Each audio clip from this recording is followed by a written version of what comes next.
მოკლედ, მეგობრებო, უმაგრესი და უნიშნელოვანესი საკითხი უნდა აგიხსნათ ისე, რომ შეკითხვა აღარ გაგიჩნდეთ. მოკლედ, წინდებულები in, on, at, როდესაც ვეხებით ადგილს, ლოკაციას, რომელი როგორ უნდა გამოვიყენოთ. შეხედეთ ამ დიდ ხაზს, წარმოიდგინეთ, რომ ეს ხაზი მთლიანად, ანუ არის ქვეყანა, არ აქვს მნიშვნელობა, რომელი ქვეყანაა. ზოგადად გავიაზროთ ესეთი რაღაცა.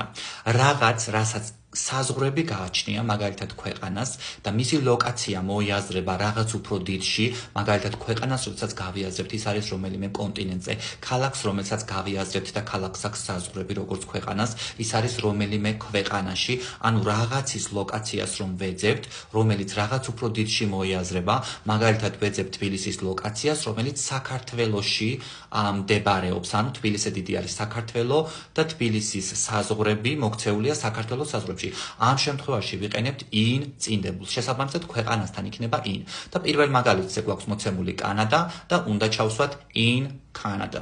რაც შეეხება ახლა შემდეგ გაგრძელებას. აქ მოცემული რომ აქვს in city და in country ეს უკვე გავიგეთ. ქვეყანაში, რა თქმა უნდა და ქალაქში არსებობს ქუჩები. ქუჩა, როდესაც მთლიანობაში მოიაზრება, შეიძლება იყოს თავისი დასახელებით. ამ შემთხვევაში ვამბობთ on წინდებულს, რადგანაც არის surface, ზედაპირი და მთლიანობაში მოიაზრება. ამ შემთხვევაში ვამბობთ on წინდებულს და თუ ამ ქუჩაზე მოცემული მაქვს რაღაც კონკრეტული სპეციფიური ადგილები, დაკონკრეტებულად, ანუ პატარა პოინტები, ადგილები, შეიძლება იყოს ნებისმიერი ოფისის შენობა და ასე შემდეგ. ამ შემთხვევაში გვაქვს at წინდებული. მოდი გავყვეთ ახლა წინადადებებს. პირველში ჩავსვით კანადა და ვიცით რატომაც ჩავსვით. მეორეზე გვაქვს the airport, აეროპორტი. აეროპორტი არის ქუჩაზე მოცემული პოინტი, ანუ რაღაც წერტილი, ხო?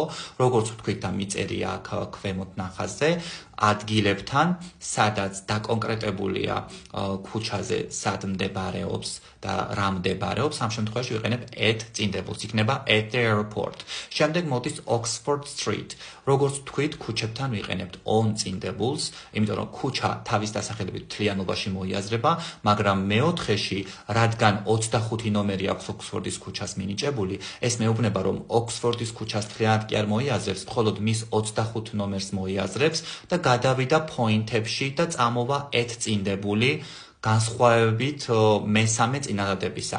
დაწერეთ კომენტარებში, რას ფიქრობთ მეხუთეზე.